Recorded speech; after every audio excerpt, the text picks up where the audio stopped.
Now, when I saw this, I was pretty shocked that number 3 on the list right now for potential, according to CBS, for potential NCAA presidents to replace Mark Emmert is Linda Livingstone. Linda A. Livingstone is in the top 3 to leave. She would have to leave Baylor University. You can't do both to be the NCAA president. Yeah.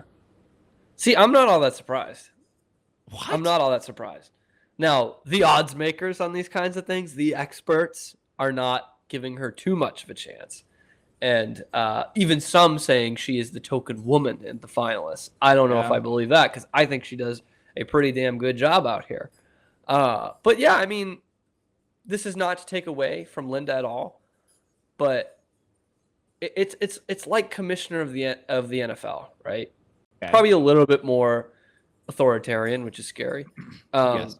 But you're like a figurehead, so to speak. Like in the NFL, Goodell works for the owners. Like that's like they're basically calling the shots, and obviously Goodell can kind of do whatever he wants at the end of the day, but he doesn't usually, like, he's just figurehead, make us some money, make us look really good, right? And you're going to keep your job, which Linda has done. I mean, she kind of came in kind of the worst time ever, and I'm convinced is the only college president, university president in the country that is like recognizable. Like, yeah, we kind of like give her standing ovations when she's on the field at games and stuff. Like, she's the best, and she's great lady. You've met her, you've interviewed her. That's true. But like, she's pretty authentic, and the NCAA is not. So that would be surprising, is what she does if she gets the role. But I'm not surprised to see her in that contention. I mean, she's just a damn good university president, and that's what you're kind of looking for. She really saved our image, I'll tell you that.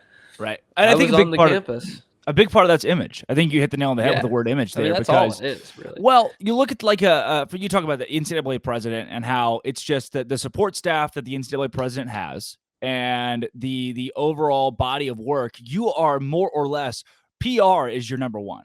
Like, how can you be a great face, a great voice for our organization? And that's what a lot of presidents are. It's like university presidents. The Board of Regents is calling most of these shots. Mm-hmm. They are the brains. I don't want to say the brains necessarily, but they're the ones that do the. They're the money. Shaking. They're the money, right? Which is what calls the shots, especially to private school. Yeah. Same thing in the NCAA, where it's not the president himself or herself who's calling all these shots individually. It's the money that calls these shots. And a lot of times that is the coaches and universities, the major universities as well.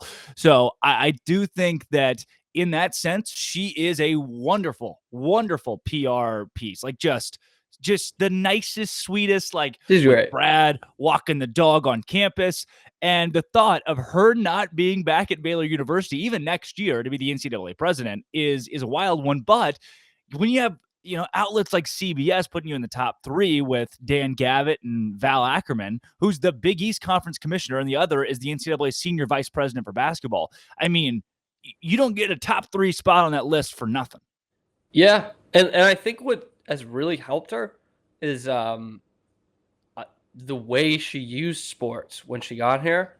Yeah. I mean, not like she is the athletic director or anything, but she understood the importance of having a good image in sports because of what she came into, and B, just being good at sports, especially for a school like Baylor, really, really helps in terms of exposure and people wanting to come here. And she has bought all into that. Again, she's not Mac Rhodes, but she is lended support. She's at the games. She's there with Mac Rhodes. Like, she is clearly like a part of this. And I think the NCAA notices that, because here's the thing, Drake. The NCAA is only sports. Yeah, that's new. It's not the other stuff. No. So pretty new development. You get someone who understands how to like grow an athletic department and how important an athletic department can be to a university as a whole. It's pretty good. Not a bad candidate. No, not at all. And the CBS write-up says another Big 12 commissioner candidate. So, yeah, I guess we haven't even thought about that. The Big 12 also needs a commissioner. So now I kind of hope she doesn't do that. I do too. I think that would I don't know why. A step down from Baylor. It's like Baylor president's here, Big 12 commissioners here. It's like you're just that's just the worst. she deserves so much better than being the Big 12 commissioner, without a doubt. But there are 2 commissioner spots open that she certainly would be apt for. And that in itself is scary to know that she could. I mean, she's got opportunities to leave Baylor University and serve on a more national or even regional scale. Former Oklahoma State basketball player, oversees a private university with a powerful athletic department, says CBS. When's the last time you heard Baylor referenced as a powerful athletic department? I like that. Well, I've more recently heard the best athletic department in the country, but that's fine too. That's okay. Yeah. There's a powerful athletic department that chases championships the right way following the sexual assault scandal. Yeah. We know Stone is engaged. That's a full stop. That's a full sentence. We know she's engaged. Well, she's married. So she is simultaneously we know she's engaged. Why did that need to be said? Like, this person pays attention at their job, is involved. Great. This sounds like a graduation when they're reading off when it's somebody that doesn't have any accolades. Yeah. Like, this person tries hard. Pleasure to have in class. They do their work really well. That's one of my favorite students. So overlooked, underappreciated. She is simultaneously on the NCAA Board of Directors and Board of Governors. So that in itself, member of the NCAA Transformation Committee as well, involved in reshaping the NCAA. That's probably a good resume to get you that job. Decent. It's decent, I would say. She has my vote. Right behind her, too. What's really interesting is at number 4, Condoleezza Rice, who was the Secretary of State. I thought that was interesting because my dad, the Bulldozer, whose birthday is today, by the way, happy birthday to the Dozer. Great. Happy birthday. Yeah. Once said that Condoleezza Rice should be the commissioner of the NFL.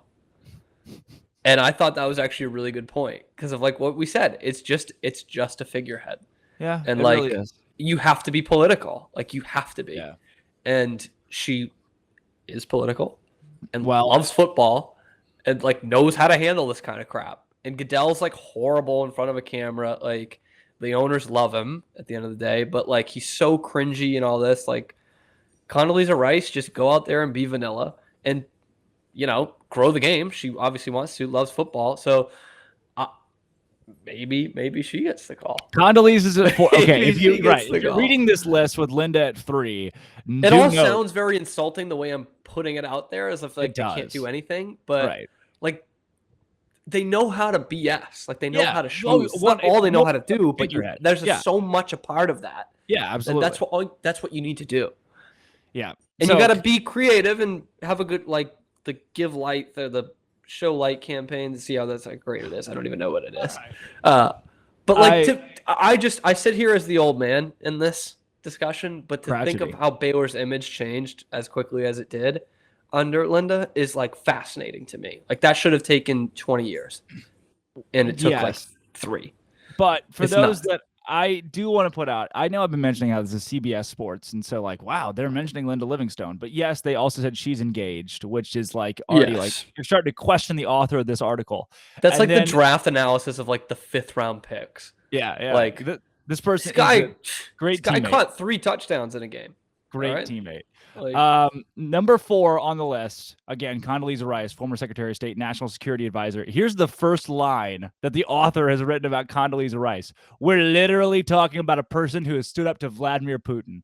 And that now, like, that is this author's case for why Condoleezza Rice, you get one because you have to, by the way. I mean, that's good because you're gonna have to stand up to Paul Feinbaum, so it's basically the same thing. One and the same. You can't say that. That's illegal. And then number 5, Robert Gates, former U.S. Secretary of Defense and CIA Director. So the top 5 that has been constructed by our friend and our author at CBS Sports is certainly a doozy. But Linda Livingstone is oh my God. No chance. It's Dennis Dodd. Dennis Dodd wrote this. Oh, yeah. They were like, Dennis, listen, we have a side project. Can you help us out? And he was like, and then just was like, I don't know, political figure. Hillary Clinton, NCAA president. I don't know. She tries hard. Hey, wouldn't have to go to an election, so. Oh, geez. That was good. Nicely done.